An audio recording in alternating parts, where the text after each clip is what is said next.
Welcome back. We're now on Module 3 of 7 in the PTC training materials. This module covers test choice and evaluation to help you feel confident that you are choosing and using the correct test for the circumstances you are faced with.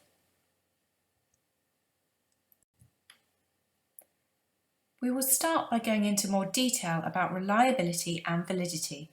We covered the basics in Module 1, but in this module we will look in more depth at why tests need to be reliable and valid, how this information is estimated for a test, and how you can find out this data regarding the SciTech tests. We will also look at the approach to be taken to choosing a test to ensure that the decision is objective, robust, and defensible. Supporting this, there will be an example of a test choice scenario that you will complete as a follow-up activity to this module. To help position this module further, we must consider some of the key skills required of a test taker. They have to choose a suitable test to fulfill the assessment needs, whatever those needs might be. To do this appropriately, they need to be able to evaluate a test against the specific assessment needs. The choice of test is based upon this assessment need and the properties of the test which will meet those needs. Therefore, the best choice of test is likely to differ per need. When assessing the properties of the test, we need to consider two important things which you have already been introduced to. Reliability. Do our tests take consistent measurements? We will look at this in relation to the concept of reliability, the possible sources of error in test, and how reliability can be estimated for a test. We must also consider validity. Are our tests fit for their intended purpose? Again, we will look here in more detail at the concept of validity, as well as ways in which a test can be valid. As we know, one of the skills we will be developing as Genesis users will be around choosing tests. To do this, we need to match the assessment need with an appropriate assessment instrument. Once a potentially suitable test is identified, we should ask if the test has suitable measurement properties. This section addresses the measurement properties we should look into for a test, and we will learn about the two key properties for any test, starting with reliability. As a reminder, let us consider the example of what reliability is that we looked at in Module 1. If the thing that we're measuring, in this case the table, doesn't change in length, then every time we measure it, the result should be consistent if the measuring device is reliable. Inconsistencies in results must be errors and this could be the way that the person conducting the measurement approached this, or the way that the instrument, in this case a tape measure, was used. As a definition of reliability, a reliable test is one which will produce consistent results when the same individual is tested on different occasions. Taking this definition of reliability, we can see that the concept of reliability is based upon the notion of consistency. We should ask, if we were to give the same test to a group of people on one occasion, and the same test some weeks later, would we expect respondents to get the same score on each occasion? Let's assume that any respondent cannot remember any questions or answers from the first occasion. Whilst it would be ideal to get exactly the same result each time, it's an unrealistic expectation. The well-being and motivation of a respondent may be different on different days. There may be some distractions within the testing environment on one occasion, or the test itself may have ambiguous items which are interpreted differently on different occasions. For these reasons, it is very difficult for a test to be perfectly reliable and therefore consistent. The measure of reliability shows us to what extent the test will give a consistent result. Consider this question. What factors might cause an individual to score differently and therefore cause error on a psychometric test on two different occasions if we are to ignore practice effects? and by practice effects, we mean an individual improving due to previous exposure and experience with that test. We can summarise the main challenges to be achieving perfect reliability as coming from 3 sources. Factors within the environment, such as noise, light, heat, disturbance, adherence to instructions, timing and time of day. Also factors within the respondent, the person themselves. These could include variability in health, motivation, attitude, mood, familiarity and what their mother tongue language is. And finally, factors within the test itself, such as the wording of items, ambiguities, scoring and the length of the test. In summary, test publishers attempt to make their tests as reliable as possible, but as you can perhaps already see, some of the factors which introduce error will be more under the control of the test administrator than the publisher when it's in practical use. Due to these potential for errors, test publishers reflect what is called the obtained score in a test output and report.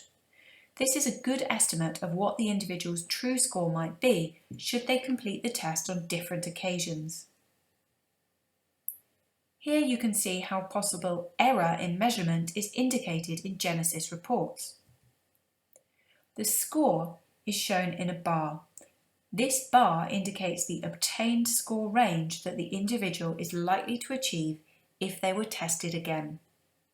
If we don't get the same results each time, then at least one of the 2 test scores must have some error associated with it, because there can only be one true score, which is the measure of the respondent's ability or other characteristic.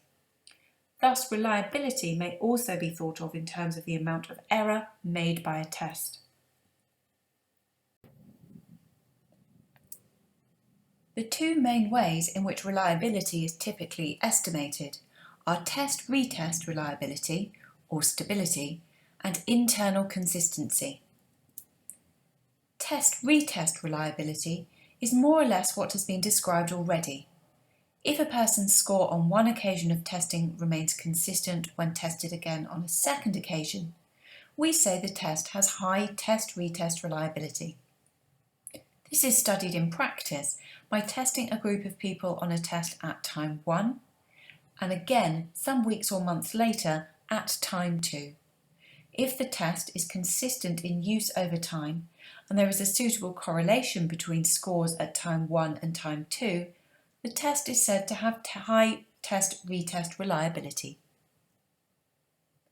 Internal consistency is a measure of the extent to which the different parts of a test are measuring the same thing. We could imagine the test being broken up into a series of mini-tests. If a person's score remains consistent on each of the mini-tests, then the test would have high internal consistency. In practice, one technique for studying internal consistency is to divide the test into 2 parts, perhaps odd and even numbered questions. If one half of the test correlates sufficiently with the other, then we say the test has internal consistency.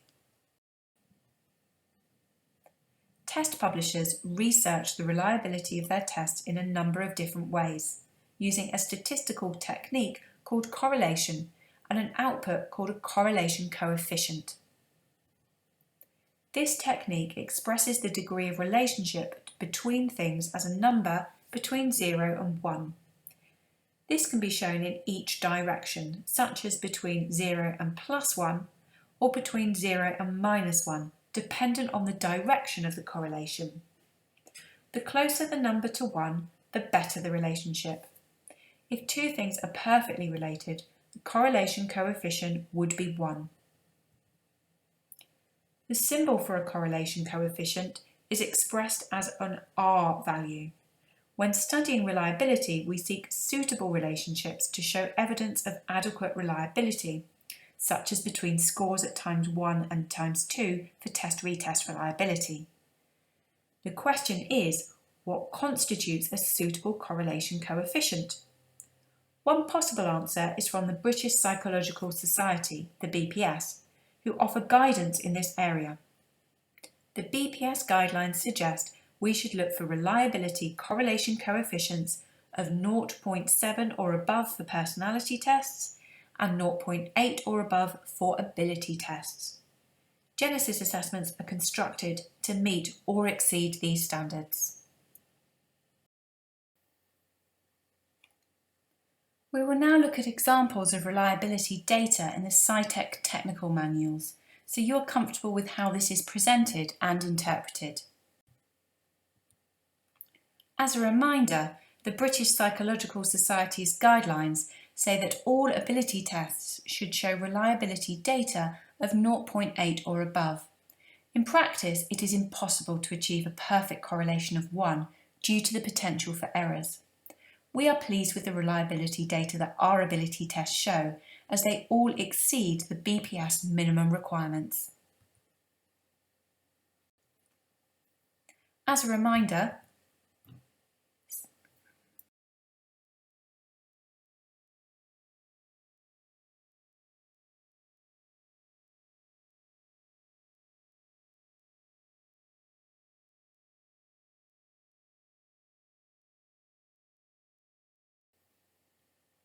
similarly, the correlation coefficients of the 15FQ+ all exceed the BPS minimum requirements when test-retest is completed over the short and the long term. The only exception to this is the long-term test-retest for the social desirability scale.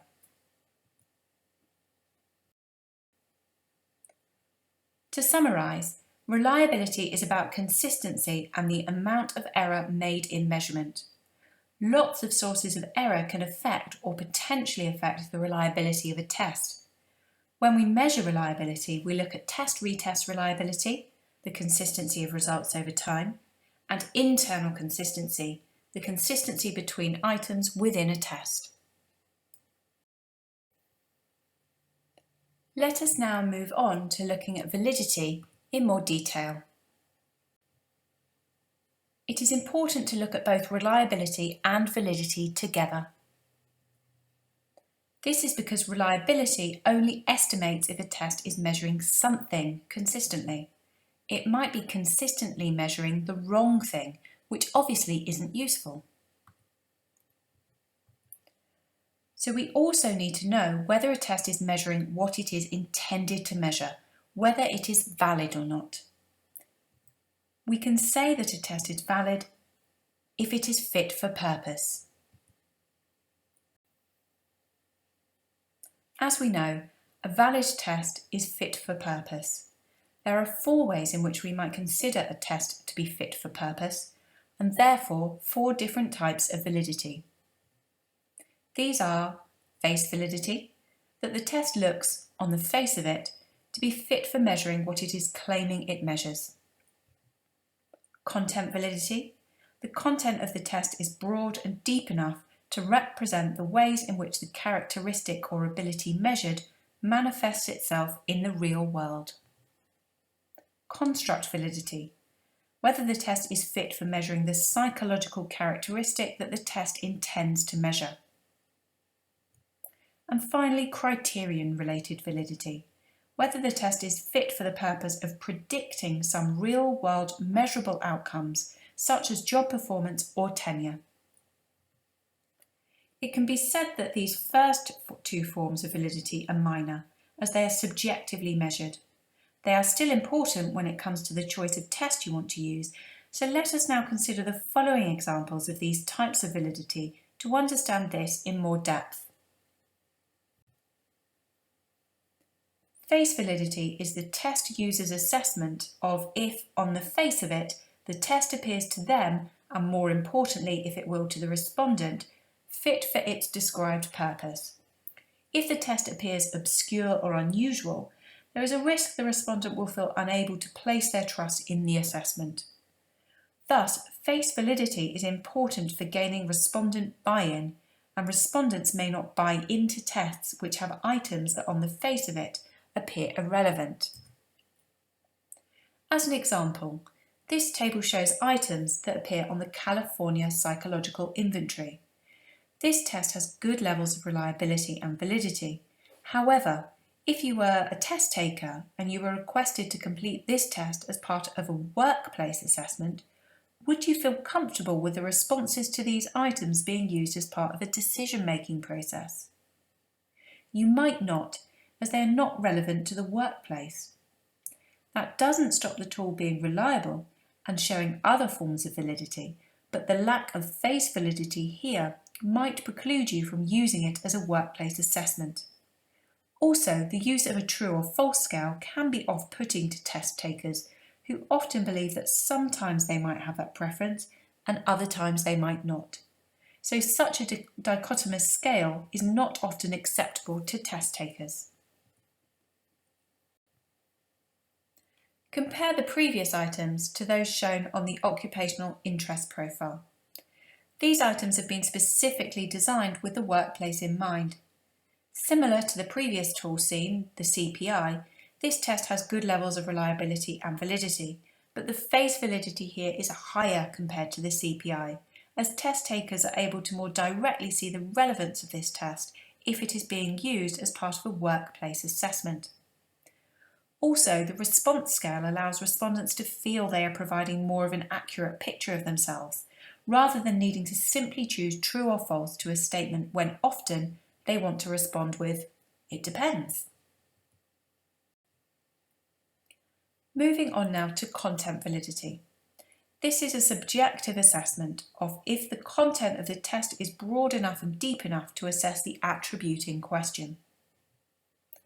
We as users may not be experts in all of the areas in which we can use assessments.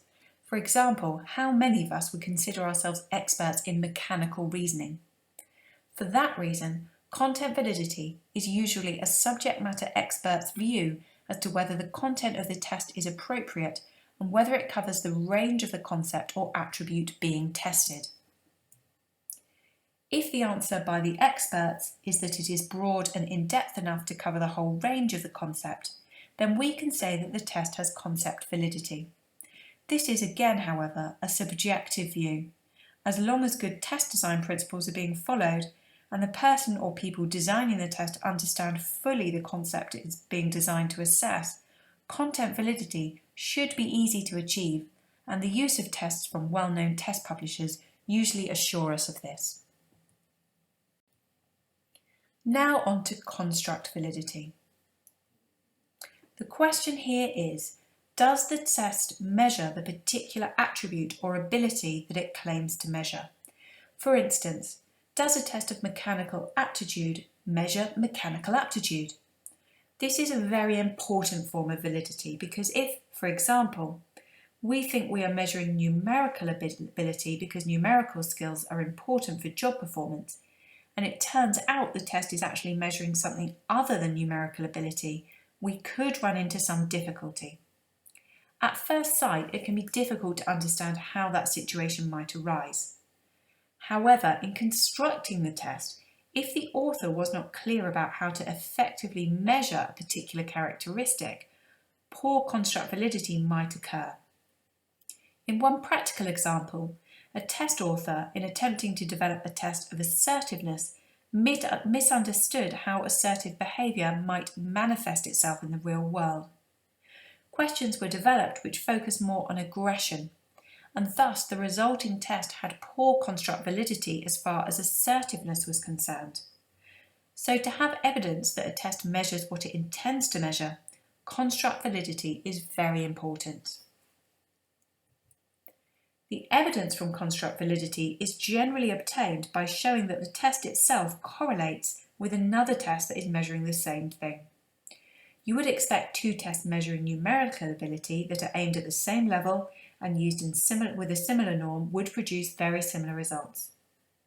Construct validity is also established by checking that the test is discriminating between groups where there are known differences in the attributes being measured. For example, differences in ability between a school leavers group versus a senior management population. Let's look at two examples of this to fully understand this type of validity. Here you can see data from respondents who have completed two different tests. One is the test for which construct validity is being established for. The other is an independent measure of the same construct, one which has already had good levels of reliability and validity established. So through analysis of these scores, a correlation coefficient is used to show how much the test scores correlate and relate to measures of the same construct on an independent measure. Similarly, by comparing the scales from the occupational interests profile with Holland's vocational preference inventory, a similar tool, we can see where scores on similar constructs converge. The letters across the top depict the scales from Holland's inventory. Realistic for the R, which shows good convergence with the scientific scale from the OIP. Artistic, which again has a strong correlation with the scale of the same name on the OIP. S for social, which shows some reasonable convergence with the OIP's nurturing scale. Enterprising has little correlation with the persuasive scale on the OIP. And finally, C for the conventional scale shows some level of conversion with OIP's administrative scale. The scales on each test that you might logically think are similar are seen to be. So this is showing construct validity. Here you can see some scientific measures of construct validity for different ability tests available on Genesis. Each has been found to have construct validity at 0.7 or above, which is good.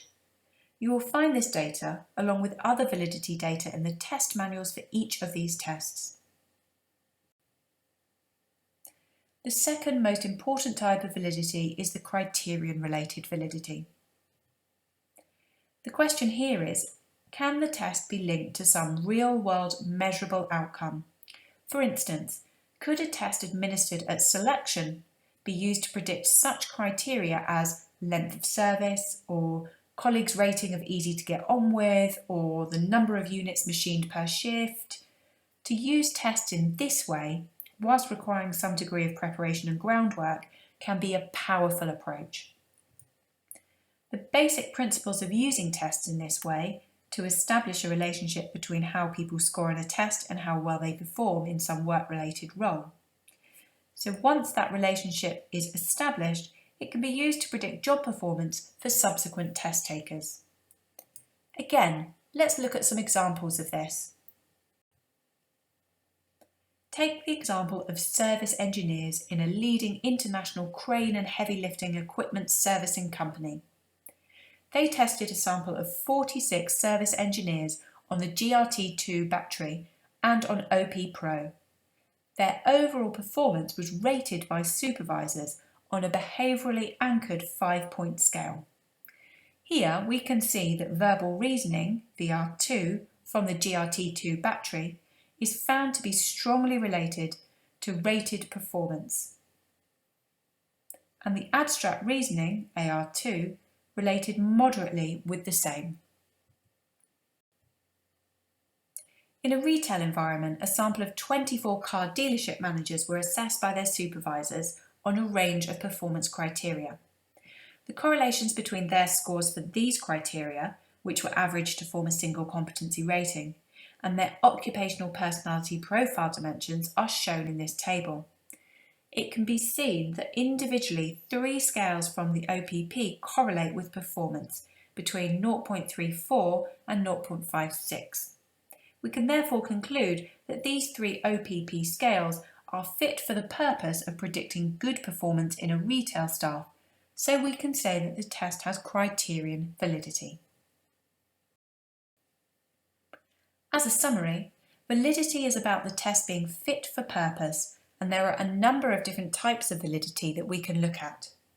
Some types of validity are a subjective measure, whereas others are looked at through correlational measurements to see if a test relates to other tests measuring the same thing, or whether it can predict job performance.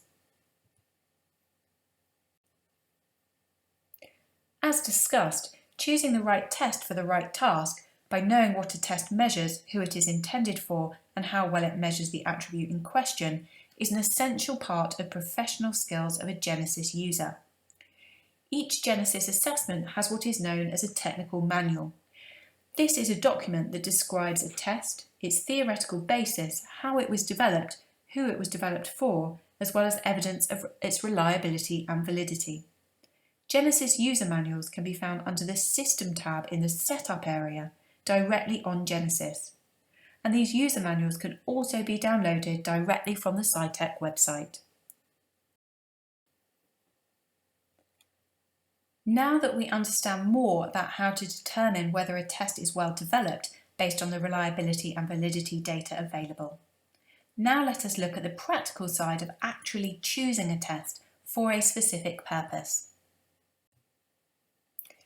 If we want to recruit into a role within a company, best practice suggests that this is the approach that should be taken. Job analysis is first conducted to fully understand the role complexities and requirements. This enables a job description and person specification to be created. These are sometimes one document. As consultants, we will often be given this document as the job analysis has previously been completed to complete these. However, we need to be assured that these steps have been followed, completed well, and that the information is current and updated. Often, we might conduct some form of job analysis to be assured that there are no changes to the job requirements and to validate the documents. This also allows us to identify other sources of evidence, which we then collate and use to inform us of which test to be used. There are a number of different types of job analysis which could be used as listed here. The most popular methods are incumbent and supervisor interviews. The evidence collated from these methods leads to a detailed and up-to-date job description. Job descriptions are often not the most useful information to help us make decisions about the choice of tests to use in an assessment situation. This is because they are often overly task-related. More useful is the person specification, as this describes the specific requirements of the job holder. We can then make links between these requirements and the potential tests or assessment approaches to be used. For example here, whether or not the applicants have the required qualifications and the required years of experience can be identified from the CV and qualifications that they hold. Their level of analytical skills can be assessed by the critical reasoning test battery, and their experience with the required software can be observed from their CV. Finally, their style of operating, related to the points listed here in the person specification, can be established through the completion and subsequent validation interview using the 15FQ+. We would specifically use the critical reasoning test battery and 15FQ+, because this is a managerial level role and these two tests are aimed at those levels. When choosing tests, some level of job analysis is required, which has led to the creation of a job description and person specification. This could be completed by the client organisation or by the supporting consultant. A consideration for the relevance of this information and how up to date it is vital. The person specification can be reviewed to determine appropriate tests to be used in the assessment process. A consideration for the reliability and validity of these tests should also be part of the test choice process. We have now reached the end of Module 3, where we've looked in more depth at reliability and validity and their impact on psychometric tests. We also considered how to go about choosing the best tests for the task in hand. You will now complete 2 exercises as a follow-up activity. There are 2 exercises that you will complete having finished this module. Both can be found in workbook number 2. The first requests you to use some information about different job roles to determine the type of test required. This also helps you to become more familiar with the SciTech tests available. As part of this activity, you will be reviewing the different tests available to determine which would be the best predictors for the specific role at hand. You will then review a role description to devise accessible attributes. This will enable you to use the test information available alongside other information to develop weighted competence predictions from assessment evidence and then report on those predictions in a professional manner.